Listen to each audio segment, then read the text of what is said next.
So hello, everyone. Thank you so much for joining us today. My name is Mia Burke, and I am Program Manager with Hanford Challenge. Hanford Challenge is a nonprofit based in Seattle that advocates for a safe and effective cleanup of the Hanford nuclear site and works closely with insiders, workers, and whistleblowers who have issues that are not being addressed. This is the 18th webinar of our Nuclear Waste Scholar Series. If you're new to the series, we started it to inspire action and involvement with Hanford Cleanup by inviting movers, shakers, and thinkers to share groundbreaking scholarship, art, research, and experience working with nuclear waste. And honestly, it's been really fun for me to work on the Scholar Series. And one of my favorite things is getting to meet all the different people that are working on nuclear issues and bringing them here. And that includes artists, Hanford workers, engineers, professors, and authors like today's speaker. It is my pleasure to introduce our speaker today, Steve Olson, author of The Apocalypse Factory, Plutonium and the Making of the Atomic Age, which he will be talking about today. Steve also wrote Eruption, The Untold Story of Mount St. Helens, which won the Washington State Book Award and was named one of the best nonfiction books of 2016 by Amazon. Steve also is the author of Mapping Human History, Genes, Race, and Our Common Origins, which was nominated for the National Book Award. He has written for the Atlantic Monthly, Science, the Smithsonian, and many other magazines.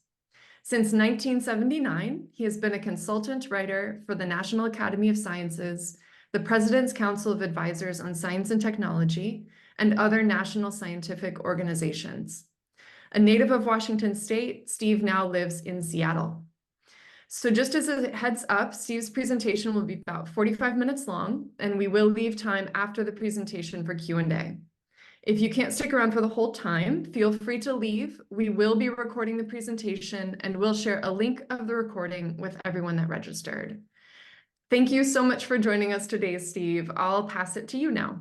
Thank you very much. And I also want to begin by thanking Hanford Challenge, because as I was writing this book, The Apocalypse Factory, I must have spent hours with Tom Carpenter and with other staff members as they very patiently explained not only the current issues surrounding Hanford, but also the history of Hanford so that I could get it as accurate as possible. And I really have always appreciated that and tried to thank them as much as I could in the acknowledgments. I'm going to show some slides, which will tell a little bit about my story with Hanford.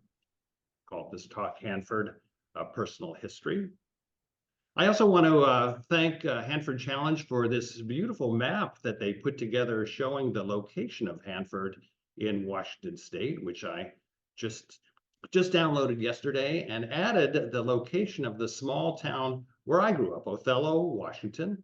I was a boy there in the 1960s and early 1970s is when I lived in Othello. Othello, as you can see from this map, is really the closest town to the part of Hanford where the reactors were sited, the reactors and the separation plants. The reactors were stretched across that northern bend of the Columbia River there. Othello was only 15 miles away from the nearest reactor at Hanford.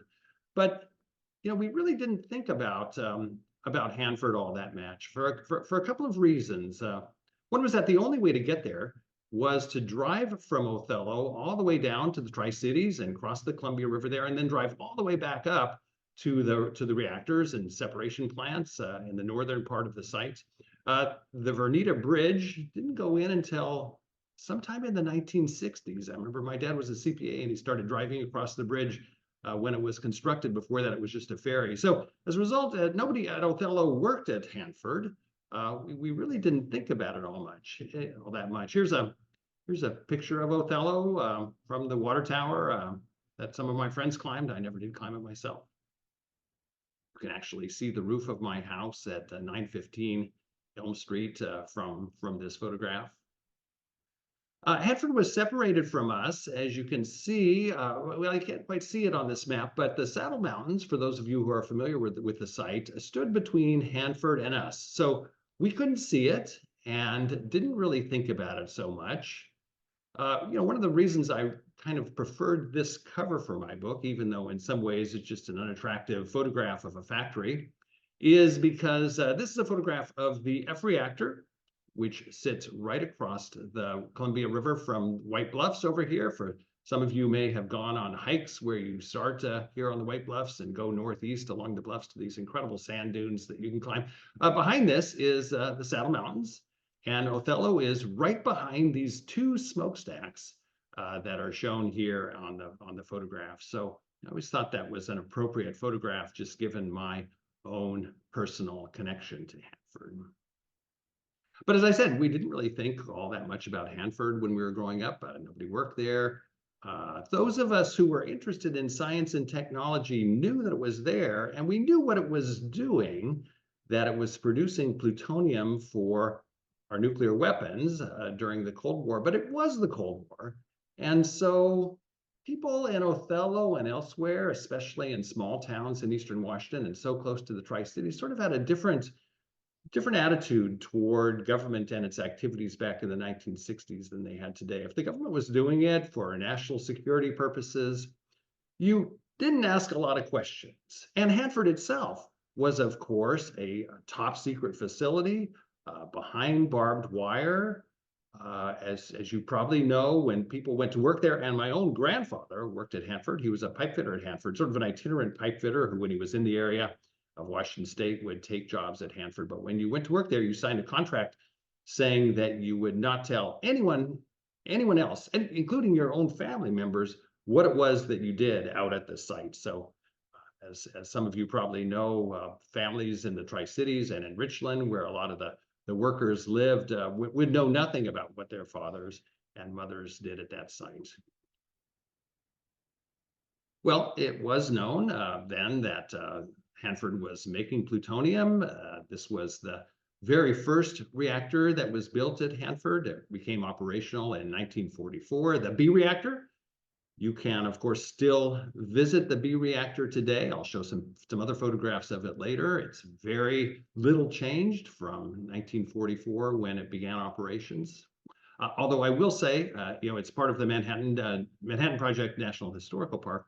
Although you should be aware that if you want to go tour it now, it's going to be closed for the next 2 years as various repairs are made on the building. It needs some repairs to the roof and some other areas, so the tours are going to be closed. You can go on other tours of the area, like the tour that shows you what the area looked like before the Manhattan Project moved in, but you won't be able to go on the B reactor tours for another couple of years. What the B reactor and the other two reactors built during World War II were doing was making plutonium. The plutonium that came out of Hanford was in the first atomic bomb that was ever detonated, the Trinity test in New Mexico on July 16th, 1945, depicted in the new movie Oppenheimer, which I'll be mentioning a couple of times here. All of this is going on in parallel to the operations at Hanford are going on in parallel to the movie. I might say that I was pleased, actually, that the movie did mention Hanford once and plutonium twice, which was perhaps more than I might have been anticipating. Hanford, the three nuclear reactors at Hanford, produced the plutonium that was in the bomb dropped on Nagasaki. The Hiroshima bomb used enriched uranium that was made at Oak Ridge, Tennessee. But from the very beginning, from the moment that this bomb on Nagasaki was dropped, it was realized that the bomb that developed using uranium-235 from Oak Ridge was really a one-off. It was just a technology that was not going to be pursued because of the way that the bomb was designed and because the amount of nuclear material that it was used. Plutonium, it was decided, would be the way that would go in the future, which is what accounted for the importance of plutonium and Hanford, both during World War II and during the Cold War.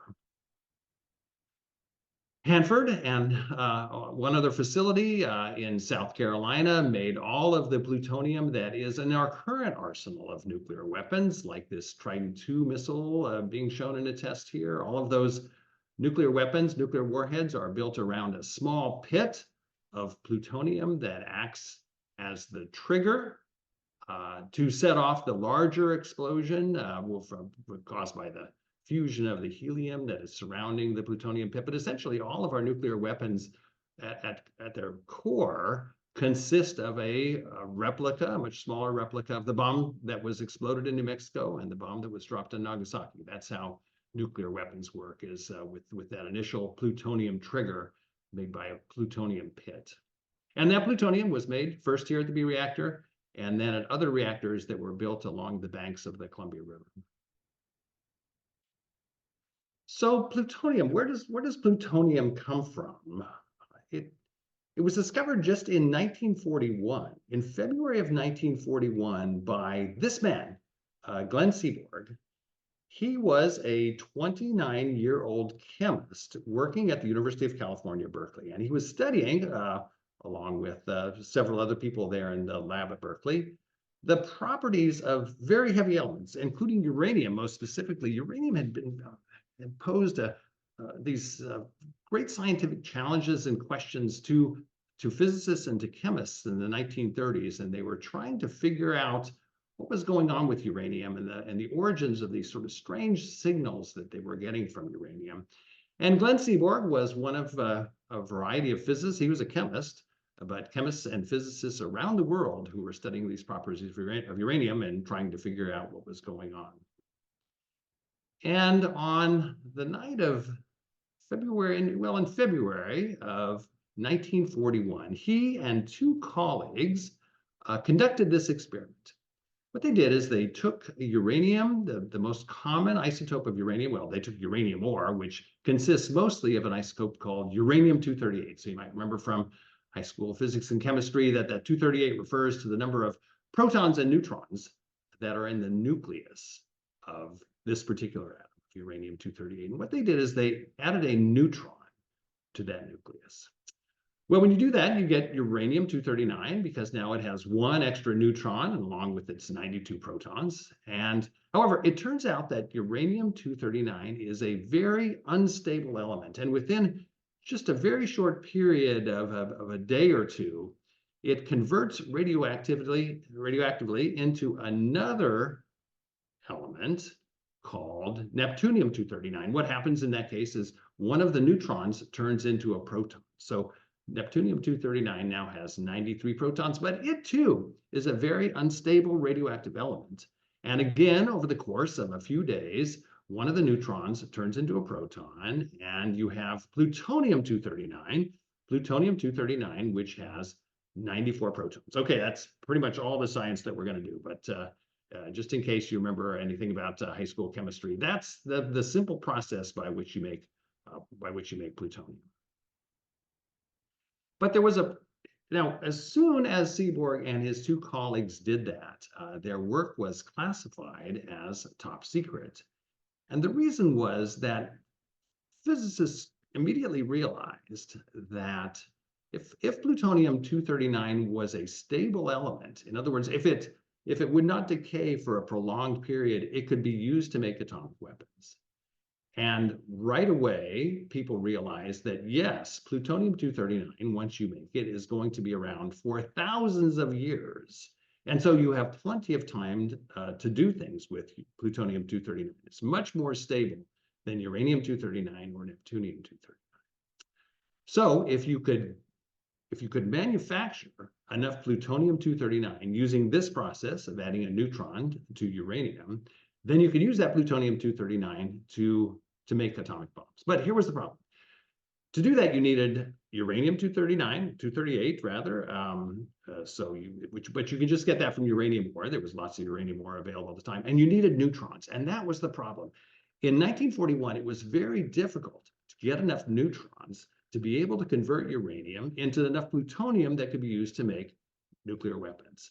Seaborg used this device at the University of California, Berkeley, a cyclotron, to make the neutrons that he then added to the uranium. And even with this gigantic device, he could make so little plutonium-239 that you couldn't even see it in a microscope. The only way that they knew that they had manufactured this new element was by detecting the signals, the radioactive signals that it was giving off, and realizing that, yes, they had made plutonium-239. And Seaborg, a chemist, came up with a chemical means of separating that plutonium from the uranium in which that had been irradiated by the neutrons. That sort of becomes a critical process in the way that Hanford works. So if it was going to be possible to make enough plutonium for nuclear weapons, you were going to have to find a source of many orders of magnitude more neutrons. So as I realized when I sat down to write this book, there were so many things that had to go right for nuclear weapons to be available to use in World War II. And this was one of the just amazing coincidences that made it possible to build nuclear weapons, atomic bombs at that time. When Seaborg was working at the University of California, Berkeley on plutonium, this man, Enrico Fermi, was working at Columbia University on a device that, if he could get it to work, would produce as many neutrons as you could ever need.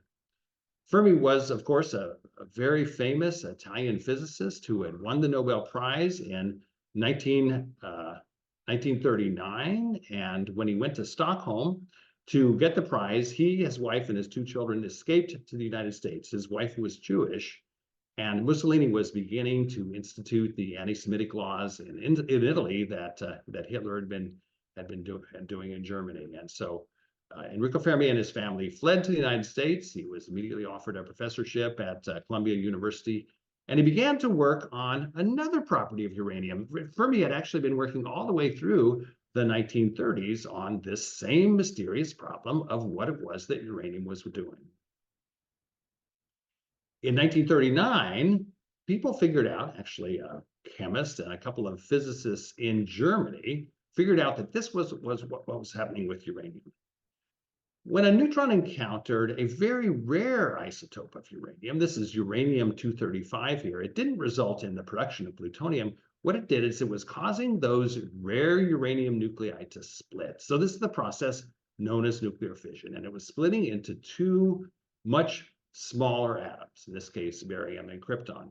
But what you'll notice is that when uranium splits like this, it produces all of these extra neutrons. And Fermi and a colleague of his, Leo Szilard, they're both in the Oppenheimer movie as well, realized that they could then use these extra neutrons being produced by nuclear fission to split more uranium nuclei. And if they could somehow get this process to be a chain reaction, a self-sustaining chain reaction, they would have both a source of immense energy, because this produces a huge amount of energy when you split uranium nuclei like this, but also they could produce as many neutrons as they could ever need.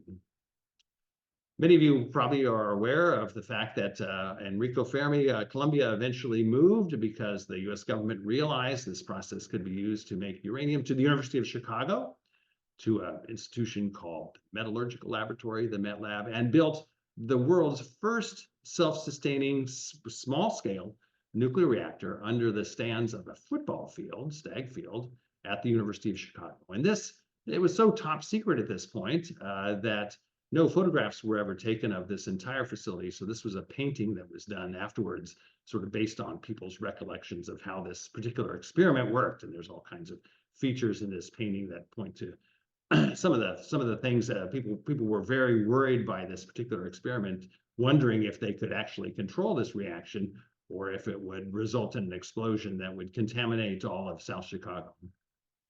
I was a physics major in college, and this experiment was always presented to us and to the rest of the world as one of the most famous and important science experiments of the 20th century, the world's first self-sustaining nuclear reaction. And when it's presented that way, people usually say that Fermi's main interest was simply to see if he could get this process to work, whether he could control the splitting of uranium atoms and generate electricity and neutrons. And that's true. That was one of Fermi's goals. But the fact of the matter is, the reason that he had as much money as he did to build this facility and the technical and material support is because he needed to demonstrate to the US government that this process would work before the government would start building the much larger nuclear reactors that they would then use to produce a plutonium for atomic bombs. So on December 2nd, 1942, Enrico Fermi did demonstrate that this was possible, and in that way opened the door to the manufacturing of atomic bombs.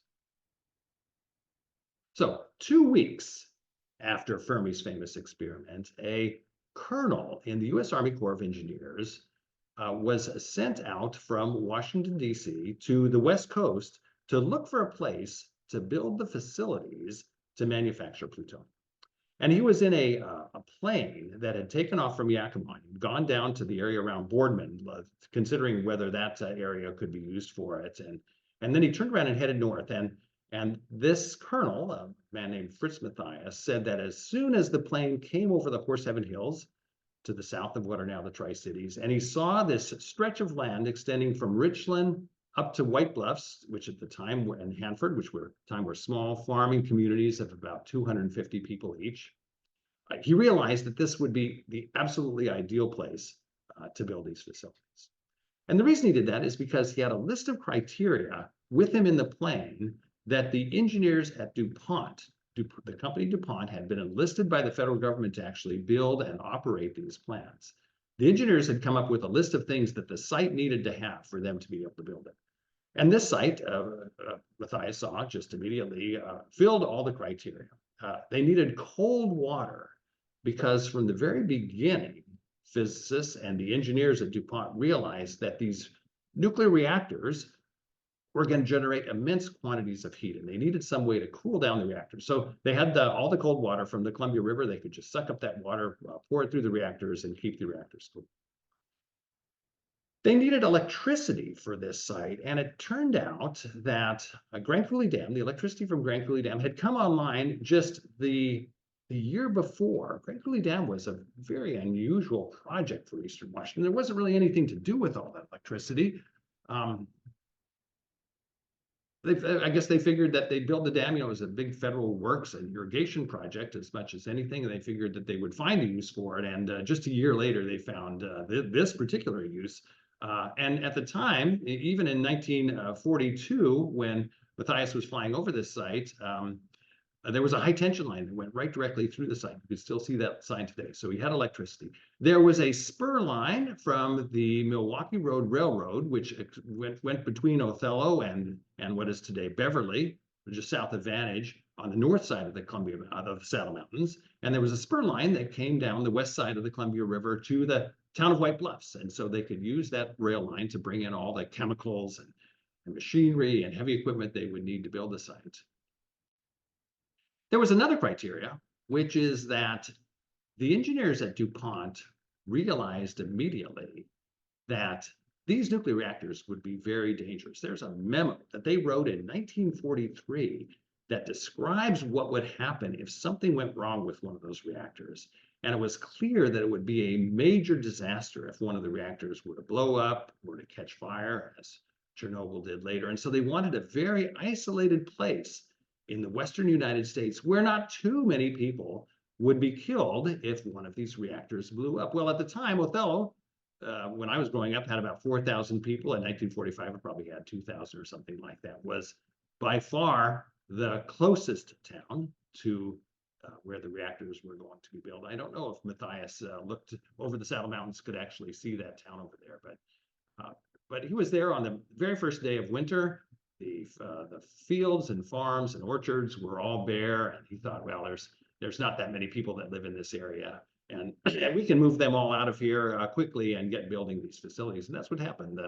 The families, about 1,500 people, lived in the area selected for the Hanford Reservation. They all received letters just a couple weeks later saying that they had anywhere between 3 weeks and 3 months to forfeit their farms and homes and move out of the area someplace else, and the government would get around to paying them for their property once they figured out how much it was worth. That was a long, slow process. Within just a matter of months, this gigantic construction camp took shape on the former town site of Hanford. See some of the trees in the old town of Hanford here. At the time, about 50,000 people lived in this construction site. It was the fourth largest city in Washington State after Seattle, Tacoma, and Spokane. They went to work building the facilities that would be needed to make plutonium. Here's a different picture of the B reactor, and you can sort of see in this picture the way that the facilities worked at Hanford. You would pumps would pump water from the Columbia River and pump houses like this one here. This pump house is actually still here. Most of the facilities that you see here are water purification and treatment facilities for the reactor itself. The biggest building is a water purification plant. You want the water that goes to the reactor to be extremely pure as you can get it, because impurities in that water are going to be exposed to neutrons and turn into radioactive elements. Some of these are safety features. These two water towers on either side of the B reactor were full of water, so that if for some reason the water coursing through the reactor were to fail, the water in these water towers could try to cool off the reactor until it got to a safe spot. Many of you have probably been on tours of the B reactor and have seen the inside of the facility. Here's the face of the reactor with the 2004 aluminum process tubes into which you loaded the uranium fuel elements. From the front of this, you would just keep loading them, and then they would go inside. The nuclear reactor would occur. A small, tiny fraction of the uranium would be converted into plutonium. You keep putting plutonium into these things. They would drop out the back into a pool and be taken to a separate facility that I'll describe in a minute, where the plutonium would be extracted chemically out of those fuel rods. The first time I walked into this place, I just could not believe it. I knew a little bit of this history and had a physics background, and this building has really not changed in any significant way since 1944, when Enrico Fermi came to initiate the loading of the uranium into the process tubes and the nuclear reactor. And there were many crazy things that happened in this building. This whole thing almost failed because of a radiological process that they hadn't foreseen. Luckily, the engineers had insisted that enough of these tubes be put in to compensate for something like that. It's just, again, an amazing story of how many things had to go right for nuclear weapons to be built during World War II. However, as is depicted in the Oppenheimer film, plutonium turned out had to be detonated. An atomic weapon using plutonium had to be created in a different way than the uranium bomb that was dropped on Hiroshima. All those explosions in Oppenheimer, they don't explain them all that well. But what they're doing at that point, I guess it is explained in the movie, is trying to perfect the technology of surrounding a solid sphere, in the case of this bomb, of plutonium with conventional explosives. You fire off all those conventional explosives at once. It compresses the sphere of plutonium. When it compresses from about the size of like a softball down to the size of about a tennis ball, the plutonium atoms are close enough together to trigger this chain reaction that results in the explosion. But this had never been done before. And the scientists said to the military, we have got to test this before you take this bomb out and use it in war. By this time, Germany had been defeated. So the military had pivoted to using this bomb instead of against Germany, against Japan. And they said, we simply have to test this in the United States before we would agree to using this in war. And they somehow got the military to agree to them. So that resulted in the famous test I mentioned earlier, the Trinity test, which is the high point or the low point of Oppenheimer. That test was conducted on this tower in the deserts of New Mexico. I've seen a lot of recreations of this particular test, including the one that's in Oppenheimer, of course. But the best one that I've ever seen, it was in an episode in season 3 of the show Twin Peaks. So I don't know how many of you have ever seen that recreation of the Trinity test from Twin Peaks. As my wife and I were sitting here watching the show, and all of a sudden this test just pops up out of nowhere. In typical David Lynch fashion, episode 8 is this very disjointed thing with all kinds of crazy things going on. And all of a sudden, we're in the middle of the Trinity test. And I'm going, what is this all about? In my book, The Apocalypse Factory, another personal connection that this book had for me, besides growing up next to Hanford, is that when I was in college, I took a writing class with John Hersey, and though we didn't talk much about Hiroshima in that book, I of course read Hiroshima at the time and have read it several times since then, and was always amazed that John Hersey, what John Hersey was able to do in that book. And so for The Apocalypse Factory, I decided to do something similar. I'm no John Hersey, that's for sure. But I went to Japan for a couple of weeks and spent that time in Nagasaki trying to figure out what the effects of the atomic bomb had done. And I decided to follow the experiences of this man, a surgeon at University of Nagasaki Hospital. His name was Reisuke Shirabe.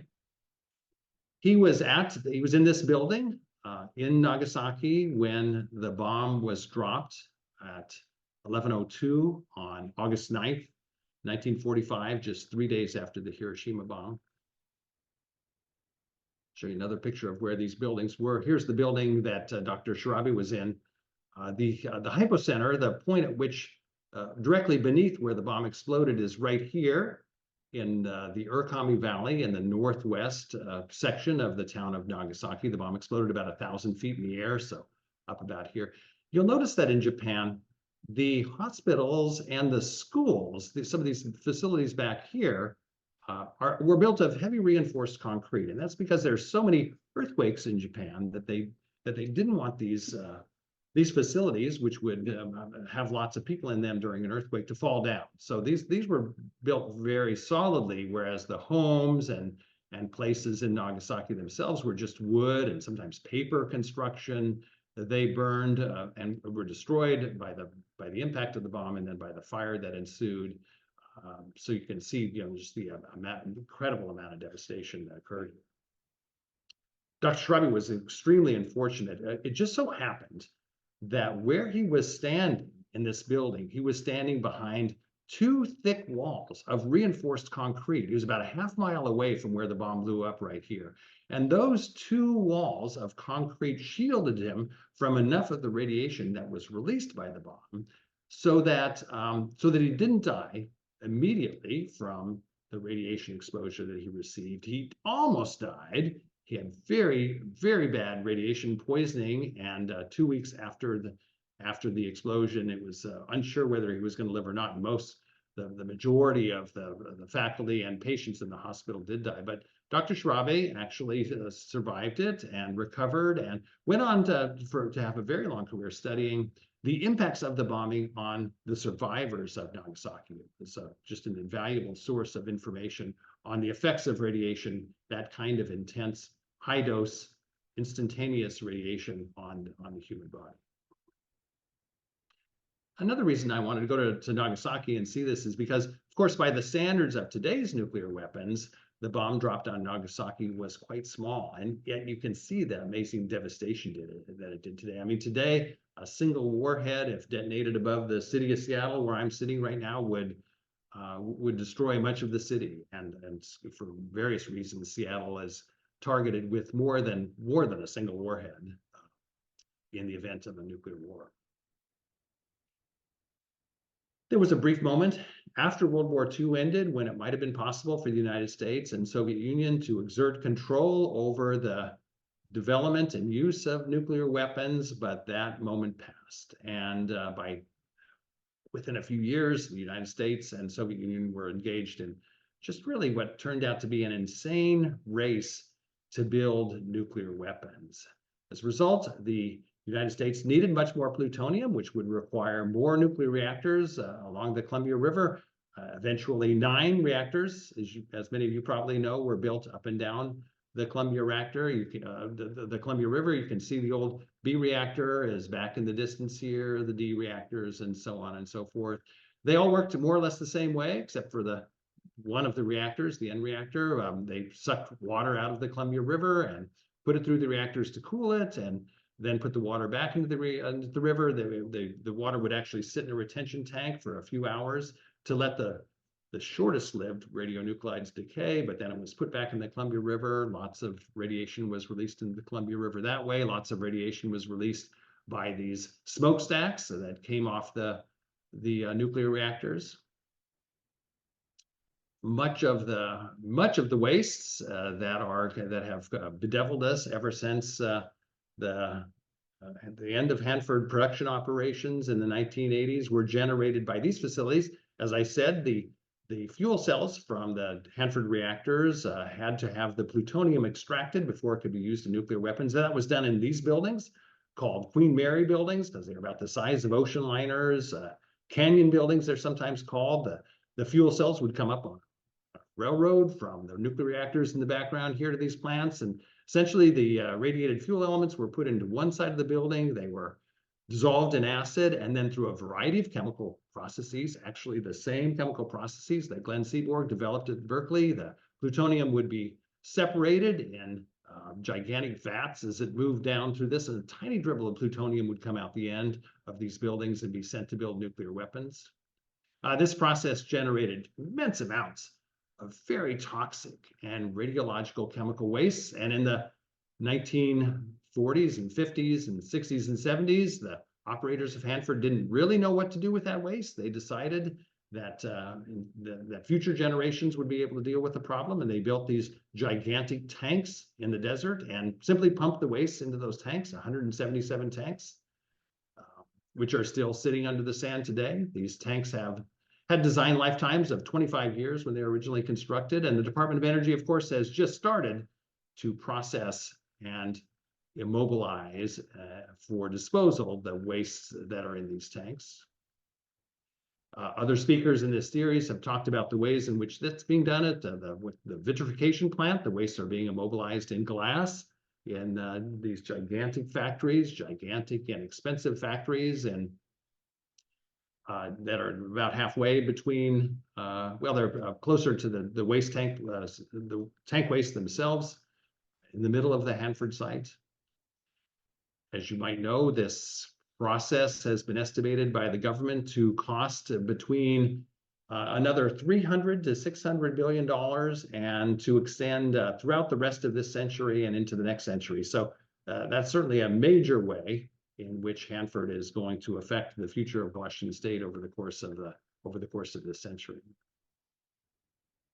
Of course, as soon as it was demonstrated that nuclear reactors could be used to manufacture plutonium, scientists envisioned other uses for those reactors. One was the production of nuclear power. This is a picture of Washington State's one nuclear generating facility, the Columbia Generating Station, which is about halfway between the Hanford facilities and the Tri-Cities.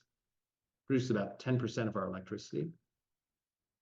But of course, there were many other uses that could be found for nuclear reactors. One is that you could expose various elements to the neutrons that nuclear reactors produce, and produce radioactive versions of those elements. And those have had all kinds of industrial and medical purposes. This is just an example. My son's an environmental engineer, and say you need to find out where a pipe has a leak. The process that's used, special teams will be brought in to do this. They will put some water into that pipe that has a little bit of radioactive sodium in it, and walk on top of the ground with a Geiger counter, essentially, and measure where the radiation is intensified, and that's where that pipe is leaking. So you can then dig to that location of that pipe to correct the pipe. Radioactive elements have a huge number of medical uses. Cobalt-60 is used in devices like this to treat tumors. Iodine-131, an isotope that was discovered by Glenn Seaborg, actually, and which he always said extended the life of his mother for 10 years beyond what it would have been otherwise, is used to diagnose and treat thyroid disease. Of course, there are radioactive elements in our smoke detectors. There's a little americium in almost all the smoke detectors that are manufactured in the United States. So that's one way in which these radioactive elements come into all of our daily lives. But I want to conclude by talking about one of the biggest impacts, remaining impacts of nuclear materials here in Washington State. In addition to the cleanup of Hanford, Washington State is the site of the largest stockpile of deployed nuclear weapons anywhere in the world. This is a facility about 20 miles to the northwest of where I'm sitting right now, Naval Base Kitsap. It's the port for the 8 nuclear-powered submarines that sail from the west coast of the United States. There are another 6 that sail from a port in Georgia. These are our nuclear-powered and nuclear-armed submarines that patrol the Pacific off the coast of Asia. Here's one of them in Hood Canal. Each one of these Ohio-class submarines has about 20 nuclear missiles on it, and each of those missiles has 4 independently targetable warheads. Like about 80 to 100 nuclear weapons themselves are on each one of these submarines. They can each go to different places in a country that you're attacking, whether Russia or China or whatever that country might be. In other words, a single one of these submarines can essentially destroy every major city in Russia, which of course is the case for the Russian submarines that are off the coast of the United States. They could do the same to us in a full scale nuclear war. So that's my own story of the Hanford Nuclear Reservation and my personal connections to it. It's a story I've wanted to write for many, many decades for a variety of reasons. It took me a long time to do so, but I finally had my opportunity, and working with places like Hanford Challenge and the many other organizations that are focused on Hanford was really a pleasure and a wonderful way for me to spend time in this area where I grew up again and learn more about these facilities.